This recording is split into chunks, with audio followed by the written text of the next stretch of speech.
Welcome in, ladies and gentlemen, to Beyond the Mic. It's been a long, abbreviated winter break for us, but we are back here February 2nd in the Big 2-6. It's been a while. Carlos Zimmermann not with us. He is with his family this weekend, so he is going to miss our return episode, but don't worry, he'll be back next week whenever we continue our regularly scheduled programming here after our delay.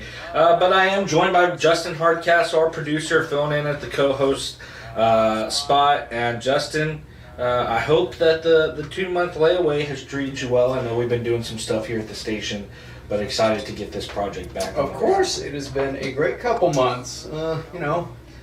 We're always doing our thing around here. Got my show on in the evenings. We've got our great news that we've been putting out. So things have been good, and it's great to be here as your co-host today, John. Absolutely. As we are just going to get right into it, man.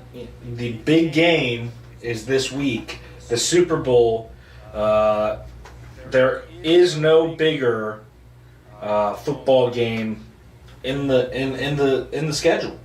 College, pro, high school, middle school, this is the biggest game of the year, and we have a rematch. It feels like it's 2014 again. I feel like I'm a senior in high school again. That's what I was going to say. It feels like we're back in high school. The Patriots taking on the Seahawks, and yeah, man, just going straight into it. Did you get to watch the championship games, the NFC and AFC championship? I didn't get to watch the Pats and the Broncos play as much. I was dealing with some stuff with my daughter. I was able to sit down and watch Seattle and LA play. Heck of a game. So you got to watch the good game. That was the good game, so I'm glad of the two, that's the one I got to check out. Man, that Denver game was crazy because of all the snow that came in the second half. It was a classic snow game. I'm a sucker for snow games myself. Absolutely. We don't have a lot of those down here in Texas, but I'm very excited for this game. To recap the championship games, in case you weren't able to watch it, it was really the polar opposites of each other. You had a classic NFC West shootout between the Rams and the Seahawks, and what was one of the best NFC Championship games in recent memories, 31-27.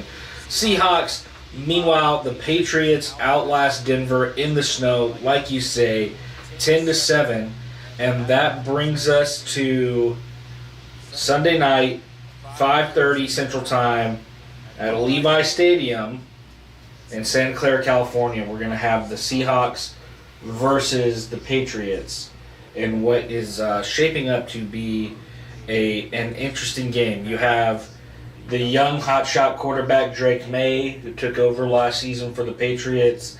At the end of the year, he was the number 3 overall pick. The heir apparent to Tom Brady in his second season has led New England back to the championship, the big game. Meanwhile, the journeyman Sam Darnold, who we've talked about here on this podcast in regards to quarterback development, has finally reached the Super Bowl. And it's interesting. He also was the 3rd overall pick with an AFC East team. I know. With the New York Jets. And obviously his career travels are well documented. Got the big contract this offseason. And it's paid off for the Seahawks. That they didn't make many adjustments outside of swapping out the quarterback Geno Smith with Sam Darnold, which was definitely an upgrade. Yes, definitely an upgrade. He won 14 games for the Vikings last year. The jury's still out on J.J. McCarthy. I'm not going to write him off yet, but you can see Well, Sam Darnold's a great example of why you don't want to do Exactly, but you see the step down that they took with letting him walk in free agency. And so let me just get your thoughts on this matchup between the Seahawks and the Patriots. Well, if you are a New York Jets fan, you are not having a good time in this one. That is true. I tell you. It's got to be tough to watch their quarterback that they took 3rd overall go on his little spiritual quarterback journey and come to Seattle, and now he's leading a team to the Super Bowl. And I really do believe that Darnold's always had this in him. I have been a fan of his since he was drafted way back in 2018. I love the entire 2018 draft class. I think That is a fantastic draft class, and it's very funny that Darnold is the one to get a team to the Super Bowl first out of them. I do think Seattle has the edge here. I do think they are the more complete team, but it's hard to discount the Patriots. They took down the #1 defense in the Houston Texans in the divisional round. Granted, some of that had to do with Houston's subpar offensive play, but they beat the #1 defense. That has to count for something, and Denver's defense was also excellent. I think they were probably number 2. A lot of people are saying that, yeah. They've had to grind to get here. It has not been an easy laid-out path for them, and Seattle's going to have to watch themselves. If they get complacent into this, think, well, you know, we don't have to worry too much about these guys. They're just here because they had an easy path. I would think that would be disastrous for them, and it would end in them losing. But Seattle is my pick. What about you? Man, it's tough for me because I see two polar opposites, right? Seattle's defense is excellent as well. Yes. But I've seen the Patriots almost in that early Belichick-Brady era style, before Tom Brady became the greatest quarterback of all time, when he was still relying on the defense and everything like that for the Patriots. They won some tough games. And that's how I see this Patriots team. They're not going to blow you away offensively. However, with the Seahawks, they have that two-headed monster at running back. They have Sam Darnold, who I think has solidified himself as, worthy of the top 3 selection that he was for the Jets. And I can go on my whole Jets rant again about why are we blaming guys for not being able to play quarterback when they're drafted by the New York Jets, like the Jets, yes, or the Browns, or the Raiders. I look at shown time and time again they can't develop talent. Look at Baker Mayfield and Sam Darnold in that quarterback room the Carolina Panthers Two had perfect examples just 5 years ago. It's insane. Just insane that those two guys are Pro Bowl caliber quarterbacks elsewhere, and the Panthers let them go because they both went from the Browns and the Jets to Carolina. That wasn't upgrades for them. Do you remember that picture, that iconic picture of Baker lining up on scout team defense there in Carolina? Yes. Yes. It's the same with, I don't want to get into a whole quarterback thing. We may maybe save that for next week's episode when we do an NFL recap. But I got to go with the Seahawks. As well. You're picking them too? I'm picking the Seahawks. I thought the Rams this season were the best team in the NFL. Mm-hmm. And I watched that just classic overtime game, Thursday Night Football between them and Seattle, where they blew the lead. And I said everything went right for Seattle in that game. Not everything is going to go right for them again in this rematch.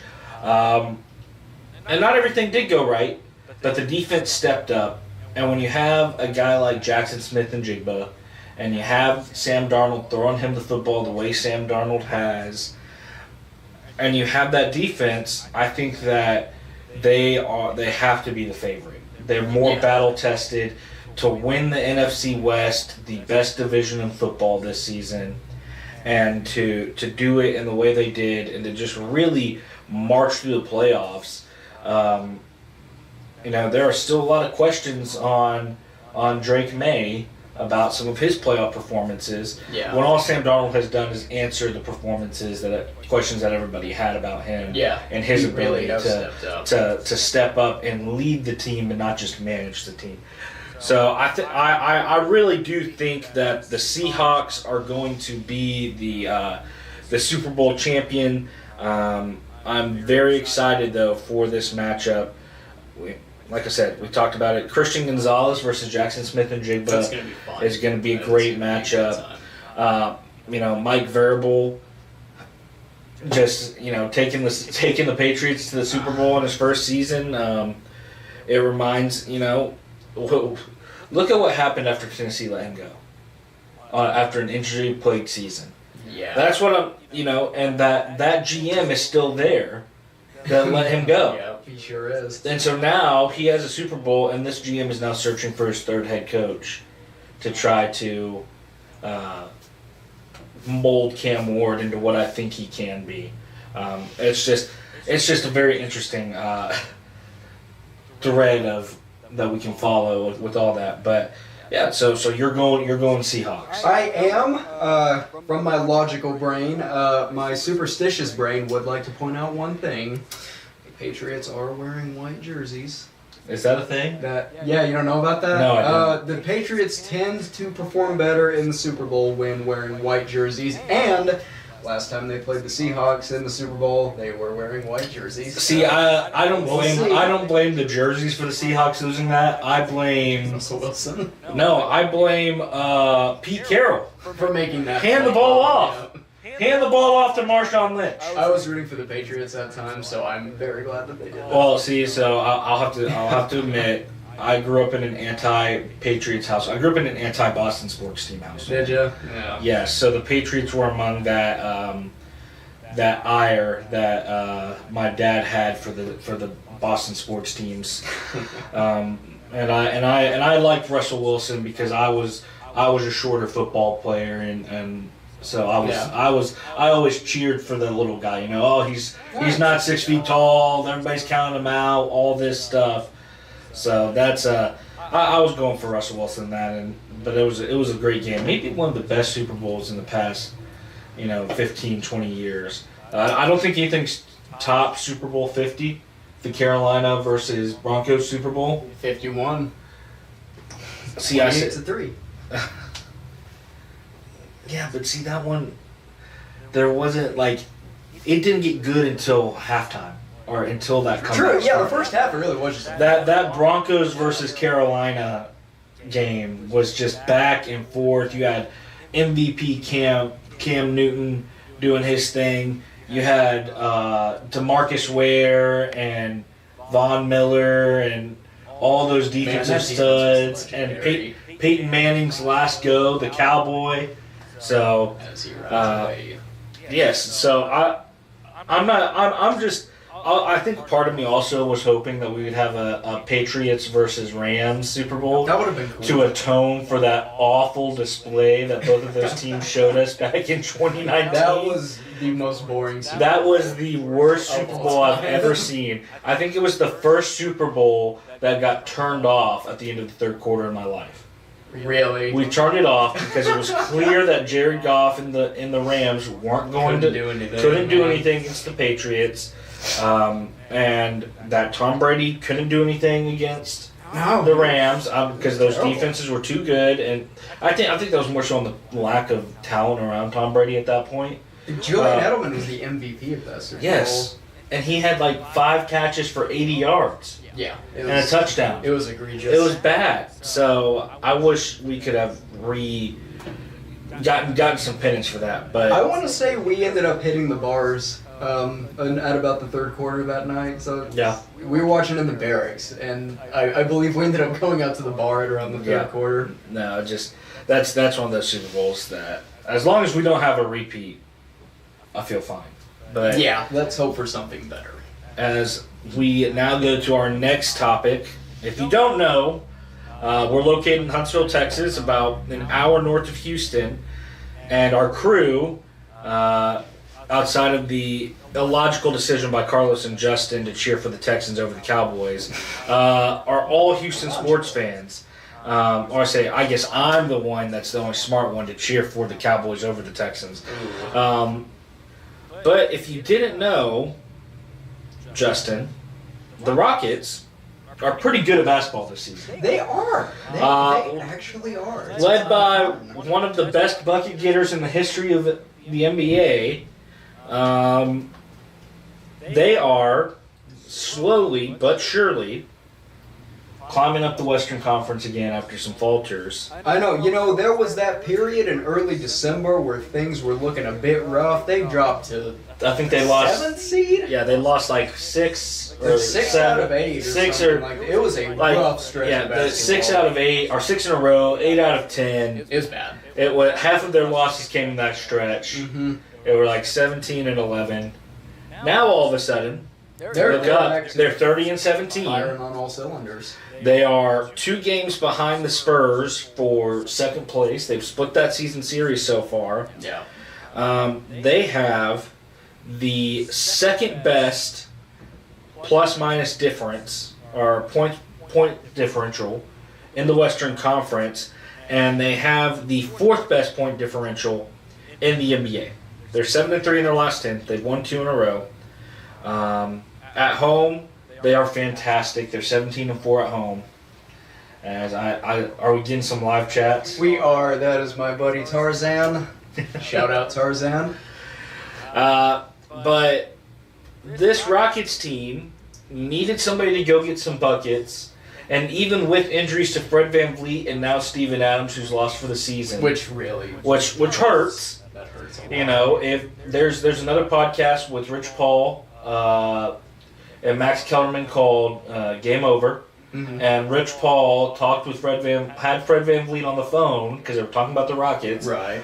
And there's some subtle hints that he may be back by the playoffs. I have heard that. So that would be huge. But the Rockets, you have to like where they're at right now, going into the All-Star break, sitting in 4th place, 2 games behind the Spurs for 2nd place in the conference. And you can't understate how devastating that loss to Fred VanVleet was, what he means to the organization. You know, there's talks with him and Udoka about him being a lifetime Rocket, a Rocket for life, and then transitioning into a front office role after he retires. He has embraced Houston as his team. He's been great for us, and having him back for the postseason would do wonders for the team. Absolutely. You know, they're still trying to figure out who's going to be the primary ball handler. Amin Thompson does a pretty good job. Şengün is a great guy down in the low post distributing. His assist numbers are insane. There's a reason why he's called the mini Jokic. Yeah. But when you look at this, I think the Rockets just have to learn how to not lose to bad teams. That's their kryptonite. Sometimes, for sure. And it happens with younger teams. Yeah. They know that they're better than them, right? We look at it. Their losses this year, they lost by 3 to Denver, or they lost by 11 to San Antonio. And they've all been close. Yes, and a game you were leading in the 4th quarter, lost by 11 to San Antonio. That one was bad. Lost to 3 by Denver. You lost by 8 to Utah on a back-to-back after beating them by 28 points the previous night. So that's one where you took your foot off the gas. Yeah. Right? You lost to Dallas when Dallas was struggling. You lost to Denver in overtime, a game you should have won, where the refs incorrectly gave the game to Denver. The infamous ref game. Yes. But then you let your emotions about that boil over, and you lose in overtime to New Orleans. A game where you led by 20 points, and you lost in overtime to a bad New Orleans team. I was filling in for Carlos that week when that happens. That was a rough week to be covering the Rockets. Yes. That was not fun. You lost to Sacramento by 1 point on a buzzer beater in overtime. Yeah. Should have won. You lost by 6 to Dallas at Dallas. And then you lost 3 straight against Portland and Sacramento. You lost by 1 to Portland, lost by 6 to Portland, and then you lost by 15 to Sacramento. Lost to Philadelphia in overtime. We were watching that game coming back from a broadcast. So they just... Ime Udoka is the right coach for this team. They're a young team. They just have to learn to not let it go at the end. Yeah, that's been the thing. You know, seeing it in the entire season. Most of these losses, they have leads at the end, and then they kind of take the foot off the gas. As soon as KD comes out, the young Bucks kind of just say, "Oh, if KD's not having to play, I don't really." They get a little complacent. Yes, and it is a problem. But to add to your point about Udoka, man, I have stuck with this team through the rebuild ever since Harden was traded and everything just went downhill. What he has done to turn this team around has been nothing short of incredible. He was the perfect coach at the perfect time for the perfect group of players to come together and build a rebuild around. It's been if they can get a championship out of this, I think the Rockets and the Thunder are going to go down as like the textbook examples of how to rebuild. Yeah, I mean, for the Thunder, how lucky was that Paul George SGA trade? That you were able to send Paul George to LA to the Clippers. They not only gave you all these first-round picks, they gave you SGA, who then developed into the MVP of the league. Just goes to show that they have an eye for talent over there in Oklahoma City. Sam Presti, he is a genius running that organization. And I hate to say that because if the Rockets ever want to win a championship, we're gonna have to go through the Absolutely, but to be the best, you got to beat the best. And right now, Oklahoma City is the best. But looking at the Rockets, obviously led by KD, who is just. He is on a Kobe Bryant level of playing minutes for his age that we have not seen in forever. At 39 years old, he's playing 37 minutes a game. He's averaging 26 points. He's 39? Yes. I thought he was 37. No, he's 39. Goodness gracious. Oh, no, he is 37. Okay, I was about to say. Oh, gosh, I just clicked on him. He said, out. He has a left ankle sprain. What? All right. Oh, no. Jeez. Okay. Ankle sprain. It's against the Pacers, but not It's just. not a big deal. We'll be fine. But you see what I'm saying? He's 37 years old. He's in his That's it. He's in his 19th season in the league. Yeah. 37 years old. 26 points, 5 rebounds, 5 assists, a steal, a block, a game, and he is shooting. If I can pull it up, 50, 40, 88.6. So he's almost in the 50, 40, 90 club at 37 years old. Alperen Şengün, 21 and 10, with 6.5 assists and 2.5 stocks per game. The dude's an all-star for a reason. Ahmed Thompson continues his development. 18.2, 7.5, we'll say 8, round up. 6 assists, 2 stocks per game. His three-point shot is down this year. He's only shooting 19% from 3, which is down from 27.5% last season. But he is still averaging 50 points per game. His free throw shooting is up. His assist numbers are up. His rebounds. I mean, he's starting to settle into that role that they drafted him for. You're going to go lock down the best player on the other team, and you're going to distribute the basketball and just be a crazy athlete. But I think when we talk about development, I mean, Jabari Smith, 15 and 7 off the bench, learning. I've always loved Jabari. He's learning from KD. He's a solid role player. Yes, he's exactly what we need him to be. He's learning from Kevin Durant, which is who he needs to model his game after. Shoot threes at a good clip. Go get your bucket. The guy that we need to talk about is Reed Sheppard. Let's do it. Reed Sheppard was unplayable last year. He had a rough rookie season. It was bad. It was hard to watch. watching him struggle and watching Stephon Castle for the Spurs become Rookie of the Year, the guy they pick the next pick after, was rough. If his stats last season, all right, played in 52 games with 3 starts, he averaged 12 minutes a game. Right, he shot 35% from the floor, 33.8% from the 3-point line. He averaged 4 points, 2 rebounds, 2 assists, and half a steal. Right. For a guy that you drafted to shoot threes, shooting 33.8% is atrocious. This season, 47 games off the bench, who's almost matched last season, 4 starts. He's doubled his minutes to 25 minutes a game. He's raised up his free throw or his field goal percentage from 35.1 to 42.9. But much closer to what he wanted it to be. He's now shooting 39% from 3. He's averaging 13 points a game. He's averaging 3 rebounds, 3 assists, and 1.5 steals off the bench. He is not only a frontrunner for the most improved player this season, but for the 6th man of the year. Because what he does coming off the bench, especially after we lose Fred VanVleet, has been irreplaceable. to be able to have him come in and be the smaller guard and give you something from the outside besides just Kevin Durant. What's that mean? We cannot replace him? He's irreplaceable?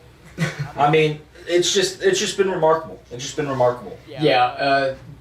And a lot of people forget that Amen's rookie season was very similar. It wasn't quite as bad as Shepard's, but it was pretty rough. He was a rough watch when he was a rookie. I think the lesson we need to take away from this as Rockets fans is give these kids a chance to develop. These are teenagers playing at the highest level in the world. They're going to get there. Part of rebuilding is building a young core. You can't expect them all to come out and be Kevin Durant right out of the gate. That's a problem across all of professional sports. I think football's still worse about it than basketball, but it's a great lesson in patience. Absolutely. I mean, and looking at the free agent additions, Aaron Holiday has continued to be what you need him off the bench. He can come in and be a guy that just kind of catches fire at the right moment.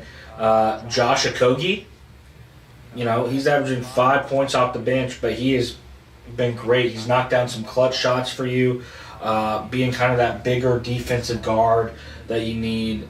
Dorian Finney-Smith is slowly starting to come back after his injury that he had in the preseason, so he continues to work his way back in. The Rockets, man, they are on pace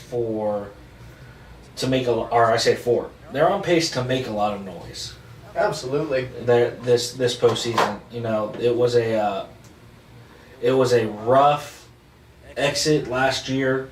The Warriors took you to 7 games. I was at game. I know. I was at game 1, but you could see the deficiencies very clearly, especially with an analytical-driven team. It's very easy to create those wins based on analytics over 82 games. Yeah. When it comes to having to win 4 games out of a possible 7, everyone's record is the same. And the analytics cannot be applied correctly. No. It's like in Moneyball. At the end when they're talking about the Twins beating the A's, that you still got to sack bunt. You still got to be able to steal bases. You still have to play situational baseball. But the Rockets with Kevin Durant are going to be able to do that. And it was a learning experience for them. And that's what the ultimate takeaway of last year needed to be. It was their first time in the playoffs. They know what it's like now. Yes. Well, and we talk about Moneyball, which leads me to another Houston team. Pitchers and catchers report in a week. Ooh. Is it a week? I thought it's in a week. No. Oh, how exciting. At least I don't think so. Pitchers, I looked it up the other day. Well, he's looking that up. February 10th and 13th. Very so cool. in 8 days. Yeah. But you were saying? Oh, yeah. Just make sure you give the video a like to all of our listeners out there. It really helps us out a ton here on the channel to grow. Yeah. Like, follow, subscribe.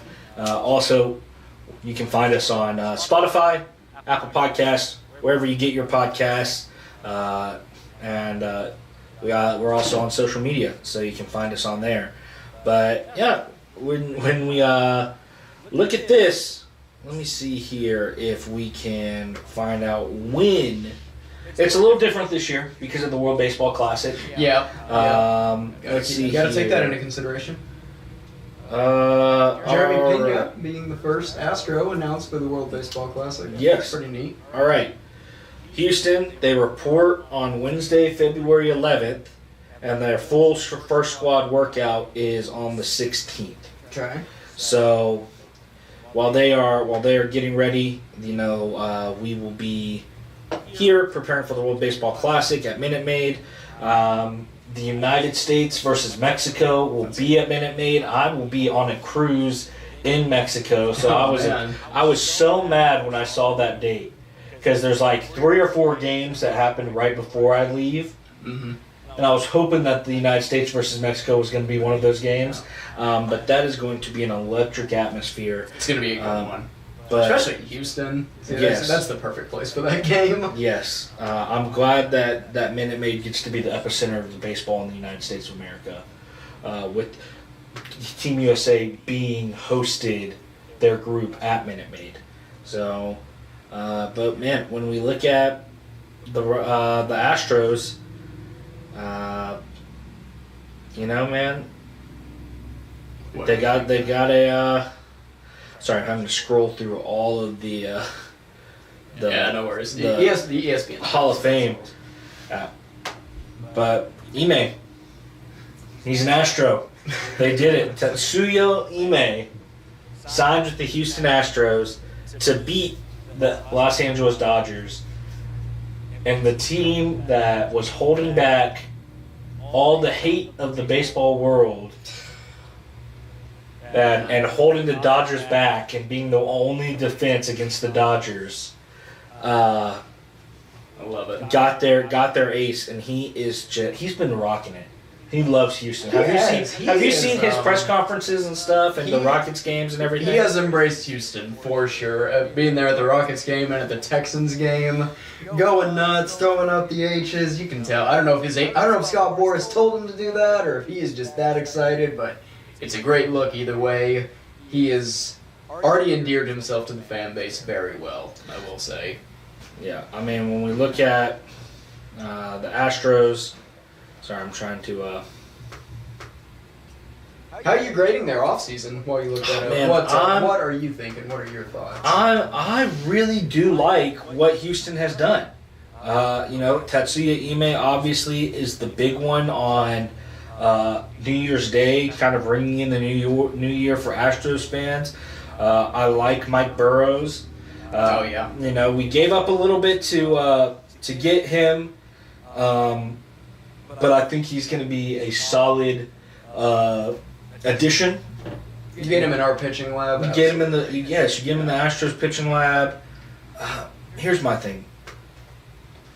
We lost so many guys to injuries last year. So many. I look at those guys coming back this season as being the guys that you are adding in the offseason. You're adding back a Yordan Alvarez. You're adding back a healthy Jose Altuve. You're adding back all these guys you lost. And there's just so many strange little... Yes. Jeremy Pena getting hit by a pitch and cracking a rib. It's law of averages. And the law of averages dictates that this season, it's going to have to swing back the other way. Yes. Because things like that just aren't going to happen multiple years in a row. And to have all those injuries, to break that record of having the most IL stints ever, and still only miss the playoffs by one game, that's kind of a testament to the resiliency of this group. Yes. Bryce Matthews is still 23 years old. Mm-hmm. Is he listed as their top prospect now? Yeah, he's him, and I think Walker Yachty are the top. Let me look. Top Astros prospects. Coming soon. Because we hear all the time about how bad the Astros farm is, but then mysteriously they get all these guys. Jacob Melton, who never got any love from any of the prospect lists ever. I think the most they ever had him at was like a fringe top 100. As soon as he gets traded to the Rays, well, now all of a sudden he's a top 70 prospect. And makes you wonder. It's like, why wasn't he that way when we had him? Exactly. And I liked Jacob Melton. Yeah, no, I love Jacob Melton. Jacob did great things for the Astros, and I'm sad to see him go. But yeah, Bryce is the last list I have. Bryce, Xavier Naines, Walker Yanick, Miguel Uyola, and then Joseph Sullivan are our top 5 prospects. But I mean, the Astros are. We're not really in a position where we're needing prospects. Yeah, we don't need prospects to be called up. Except maybe, look at the infield. You got Christian Walker, Carlos Correa, Jeremy Pena, Jose Altuve. There's nowhere for any prospects to go in the infield right now. Zach Cole had an excellent debut last year. He's going to keep adding on to that this year. He's a lefty. He's fast. He's basically another Jacob Melton. Yes. It was kind of redundant. We had 2 left-handed outfielders that were fast and could steal a lot of bases. So we're like, okay, let's trade one and get some pitching. Well, so I'm looking at what the Astros got. They also got Kei-Wei Tyne from the Giants. Traded Jansel Villarreal, who's another guy that's a top 30 prospect for the Giants. Yeah. And gave them some international bonus pool money. It's also reported that they got Tom Cosgrove. That one did kind of go under the radar. Yes. So when you look at these two guys, Tang struggled a little bit last season with the Giants. He had 7 starts in 12 games, a 7.3 ERA. He struck out 46 batters and issued 25 walks in 40 2/3 innings. So he's a high strikeout guy. They just have to rein it in. His analytics are there, right? He has a sweeper that opponents hit 191 with a 34.6% whiff rate. So that's what the Astros like. They like that guy. You have an it pitch, an out pitch, and now we're going to bring in the fastball control so people actually will chase. Because that's always how the Astros fix guys. They're like, hey, here's this one pitch that you throw really well. We're going to focus on that. Yes. Dump all the other stuff that's not as good, and it always works. It worked with, who was the pitcher we traded for a couple of years ago at the deadline? Oh, the Japanese pitcher. Yusei Kikuchi. Yes. He didn't look that great till he came here. And then he got $20 million off of his stint with the Astros. He pitched his way into a $20 million a year deal because the Astros are just that good at turning pitchers around. I'm always going to have faith in Dana Brown to find diamonds in the rough when it comes to pitching. Yes. He's got an excellent track record of that, so I'm ecstatic to see how these new guys are going to do. Well, and Cosgrove, he appeared in 72 games for the Padres from 2023 to 2024 and 2 games for the Cubs last year. In 2023, his 1.75 ERA over 54 games, and his 173 opponents batting average led all qualified rookie relievers. He finished the 2023 season in the 100th percentile in Major League Baseball in hard hit percentage, or hard hit rate, with only a 25.5% average rate and an average exit velocity of only 83.9 miles per hour. And he was 39th in the 39th percentile in barrel percentage with a 3.6% barrel rate. So guys weren't, even if they were making contact, they weren't hitting him hard. I don't know what is the deal with why he, got cut or was cut from the Cubs or whatever was going on. But those two are the 6th and 7th pitchers acquired by the Astros. They signed Nate Peterson in October. Ryan Weiss out of the KBO selected Rodney Munoz in the Rule 5 draft and traded for Mike Burrows from the Pirates, who we already talked about. But yes, Ryan Weiss from the KBO was another guy. It looks like that they are trying to find guys that have high success in other professional leagues. Last year, he posted a 3.16 ERA. The last 2 years, he had a 3.16 ERA with 305 strikeouts and 270 innings with the Hanwha Eagles. He has pitched in 132 career minor league games with 47 starts. So Weiss is more than likely going to be a reliever. Meanwhile, you talked about Rodney Munoz. I hadn't seen Rodney Munoz. Weiss was the one I was excited Weiss was the one? about. Yeah. I didn't even know we got him in the Rule 5 draft. That's crazy. Yep, I'm not going to play that out. We took him in the Rule 5, our 8th pick in the Rule 5 draft. Good. So, like I said, I'm always going to have faith in Dana to find diamonds in the rough for pitching. He has shown time and time again he can do it. Last year it was Stephen Okert out of the bullpen. He was excellent for us. Brian King's developed nicely. There's just so many stories of Dana finding these pitchers that other teams don't really want and us turning their careers around. Yeah, it looks like for Cosgrove, he had a rough 2024. Was 0-1 with an 11.66 ERA 18 games pitched, only 14 innings. You never want to use ERA for revenge. I know, but he had 14 doesn't innings. look- He gave up 19 earned runs That's and brutal. 3 home runs, 23 hits. Opponents hit 354 against him. But in four innings, 2025? in 4 innings pitched in 2 games for the Cubs, only gave up 1 earned run and 3 hits. He had 3 strikeouts to 1 walk. So maybe an injury thing. I don't There's know. something they like But in there's him. something they like in him, and so, like you said, I trust the player evaluation side of Dana. That's what he did with the Braves, was player evaluation, prepare them for the draft. They drafted exceptionally well, getting Spencer Strider to headline all the other guys that they found throughout the drafts and in the international scouting pool. But yeah, I mean, if you look at the guys we'll get back Arrighetti. We'll get back Another example of a Christian straight- Javier. Right? Christian Javier will be back. Yeah. Okert will be back. He was great out of the pen. Bennett Sousa. Bennett Sousa, Lance McCullers, JP France should be back. He was great his rookie year before he started running into some shoulder problems. Well, he was DFA'd for. Did he clear waivers? and I is think back he with cleared us? waivers. That's great if he did. Yeah. So, when I look at all this, that is to say that I think the Astros are in a good place. Is there anything else you'd like to see them do this offseason?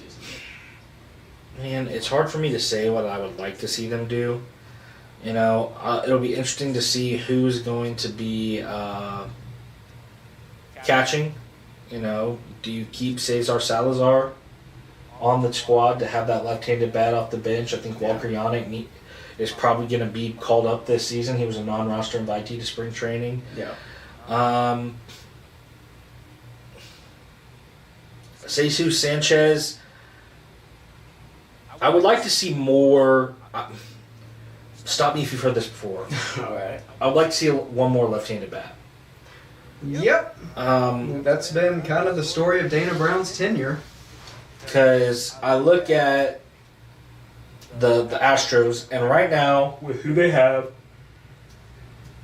my opening day projection would be we see Yanier Diaz behind the plate, right? Christian Javier or probably Hunter Brown. Hunter Brown, opening day starter. Yeah. Yeah. Christian Walker at first, Altuve at second, Pena at short, Correa at third, Cam Smith in right field, center field, probably going to be Jake Myers. Most likely. Yeah. And then left field really is the question, right? Left field and DH. If it was me, I would put Yordan Alvarez in left field and DH Paredes. I think that's your best offensive lineup right there. The problem with that is that's one left-handed bat. No bueno. That's one left-handed bat. Now, can you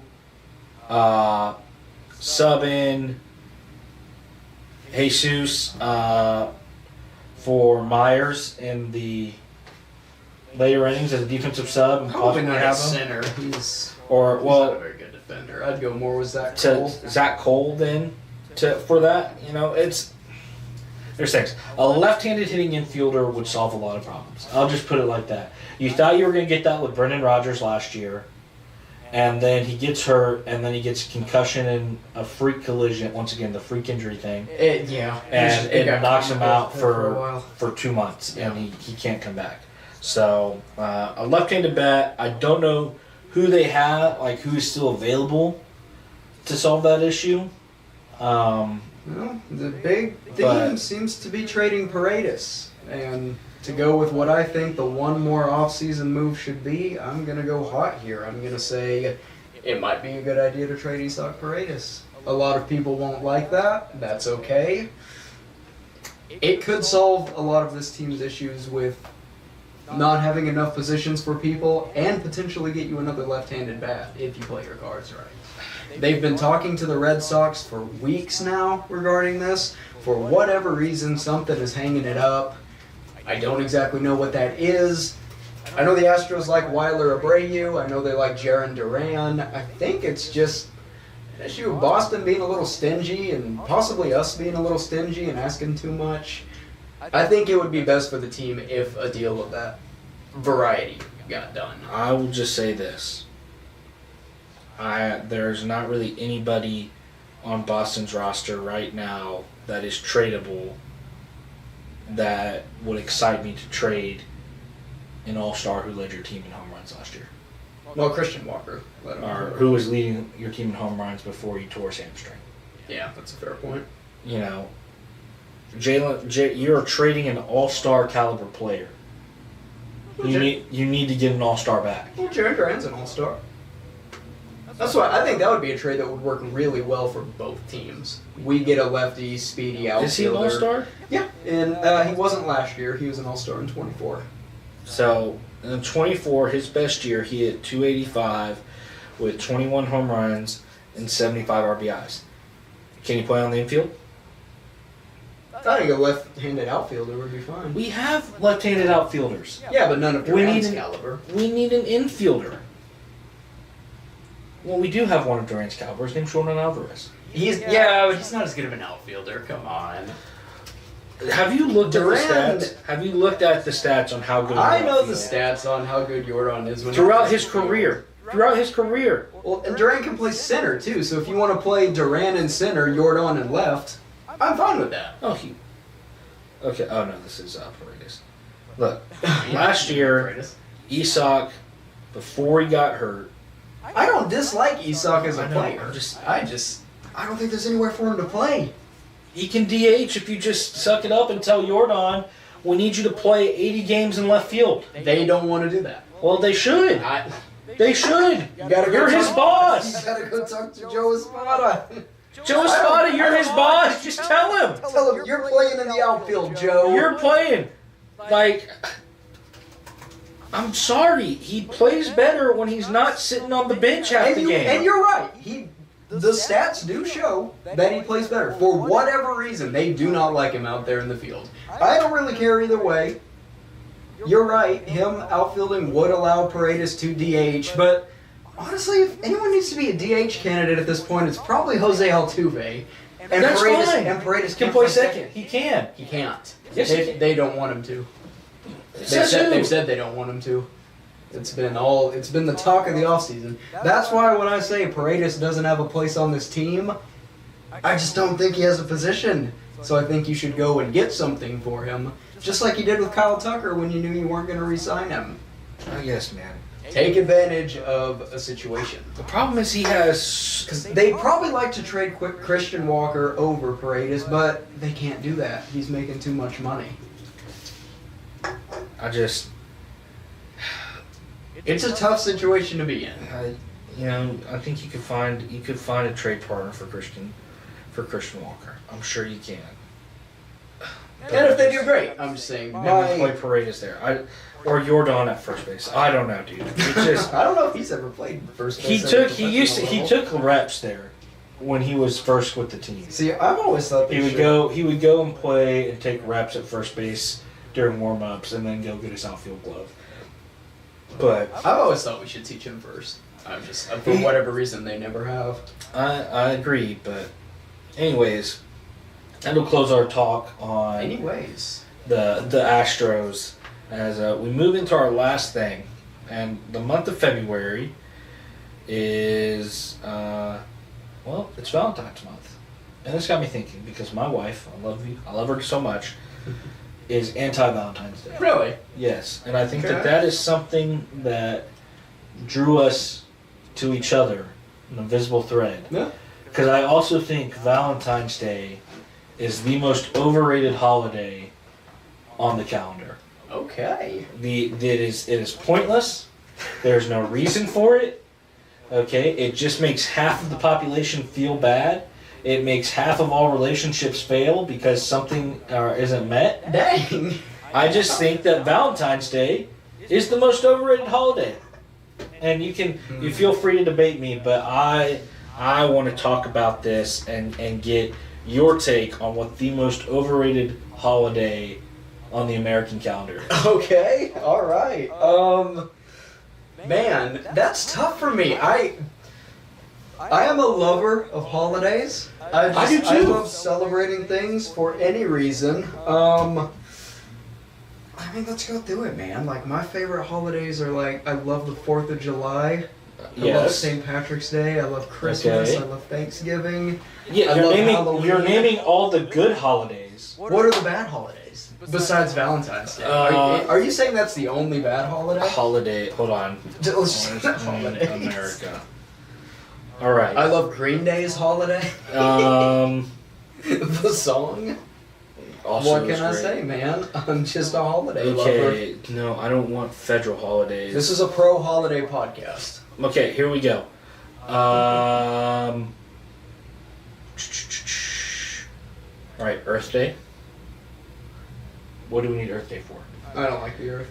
Okay. I'm not saying I'm not anti-conservation. I just think that it's crazy we have a whole day dedicated to it, and then everybody gets on their high horse and they just sit there and they're like, we're going to save the earth. And I'm like, I see you drinking that plastic straw and that plastic water bottle. Like, get out of here. Okay. Obviously, Valentine's Day is another one. So you don't like it just because you think it's superficial and pointless? Is that kind of your argument? All Valentine's Day is, all right, is some holiday, and I'm sure there's a deeper meaning for it, but what it has become... St. Valentine. Yeah, is that it's a holiday for people to run around to get rejected, spend way too much money, okay, and feel like all of a sudden today's the day that I can somehow fix whatever I've done wrong. Oh man. Because I have a good Valentine's Day. Okay. Right? And half the poor guys that ask girls to be their Valentines get rejected. Man, I would argue it's more than that, man. Probably. Dating numbers are like baseball numbers. Hey man, look, dude. We lost out. If we succeed 3 times out of 10, that's all the number. So when it comes to dating. But Valentine's Day was fun when you were in like school and you had your little Valentine's cards, you get all the candy and you got all the candy and stuff like that because it was just Halloween. Basically. It was pink Halloween. Yep. And then you get out in the real world, and you all of a sudden you're like, oh, is everybody gonna bring me my little fun dip stick? Remember that fun dip? Oh yeah. Yeah. All right. That was a good one. And then you don't get anything. And then all of a sudden now people are depressed. I know. And they're hating life because somebody else picked somebody else to be a Valentine. They didn't get a Valentine. I'll tell you why Valentine's Day is tough in my house. My wife is like the worst person to buy gifts for. She's one of those people that if she sees something she wants, she just gets it. Okay. So she never wants anything, and she doesn't like chocolate. Okay. So it's like... That's the other thing. What if people don't like chocolate, No, yeah, my wife doesn't like chocolate. Okay, what if... Okay, well then you're like, oh, maybe I should go do a fancy dinner or something like that. Yeah. And then it's like, well, why are you waiting for a specific day where all the prices get raised up 50% to then do something nice for your significant other? I just think Valentine's Day is conceited. Okay. And that you should live every day like it's Valentine's Day. Ooh. Maybe relationship. maybe it's crazy. All right. I don't think that's crazy at all. I actually think that's pretty solid relationship advice. Yes. Don't look for a holiday as an excuse to love your spouse. Exactly. Just do it because you love them. Exactly. Well, I am going to go ahead and say I am pro Valentine's Day simply because I like holidays. But if I had to pick one I didn't like, this might be kind of controversial. When I was a kid, I really didn't like Easter. That's crazy. Because we would always have to travel to Lubbock, and you never get the day off after Easter. So we would have to drive to Lubbock, which is like 4 hours, and then the day of Easter we'd have to drive back. So like half of Easter we would always just spend driving back. So I didn't like it because it was like, all I get to do is get up early, go to church, which is terrible to think at the time, and then drive home. Yeah. So I did not like Easter as a kid. Well, see, the good news, Justin, okay, my anniversary, it's in 2 weeks. Wow. I got married February 16th. Solid. Okay. So I got married 2 days after Valentine's Day. We don't celebrate Valentine's Day anymore. Y'all don't celebrate. We're not going to celebrate it. We're going to go. I'm going to buy the discount chocolate. I'm going to buy the discount flowers. There you go. I'm going to, have all the things I would do for Valentine's Day for my anniversary. Well, we're kind of doing that too. My wife works on Valentine's Day, so we're going out the night after. Exactly. We're going So why do you need a day for love? That's my whole thing. Fair point. Why do you need a day dedicated for love when you should just love the person you love on the day that you're living? That's it. That's the rant. That's valid. Yeah. That is valid. I mean, I like it just because I like decorating. I wish Carlos was here. I would love to get his take on Valentine's Day. Yeah. And he'd have a ton to say. Yes, oh man. Well, I have you. Yeah. So who needs Carlos when we have each lots other? I have lots of insight.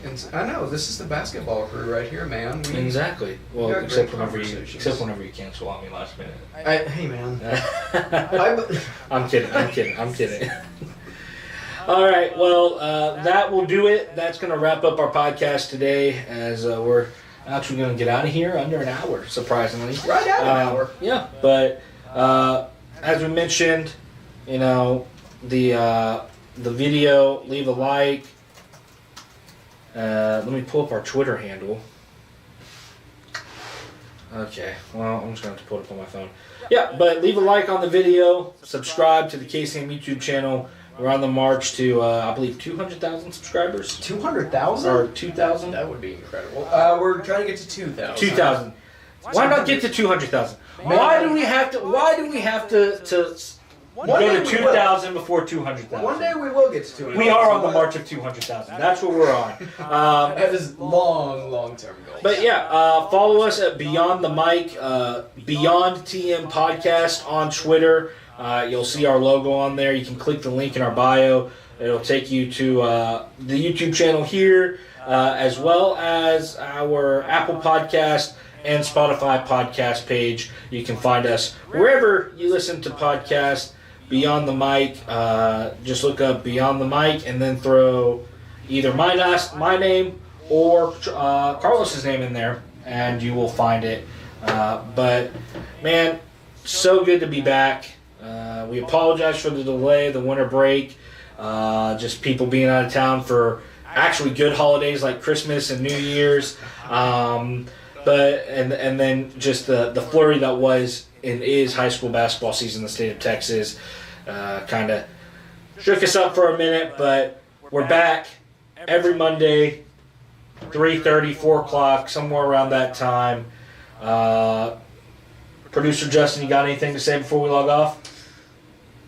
I think I'm good. Well, that's Justin Hardcastle. He thinks he's good. This is a pro-holiday podcast. That's Pro-holiday podcast, just not Valentine's Day. Justin Hardcastle, he thinks he's good. I'm John Clendenin. I am good. And we will see you next time. Thank you for listening Beyond the Mic.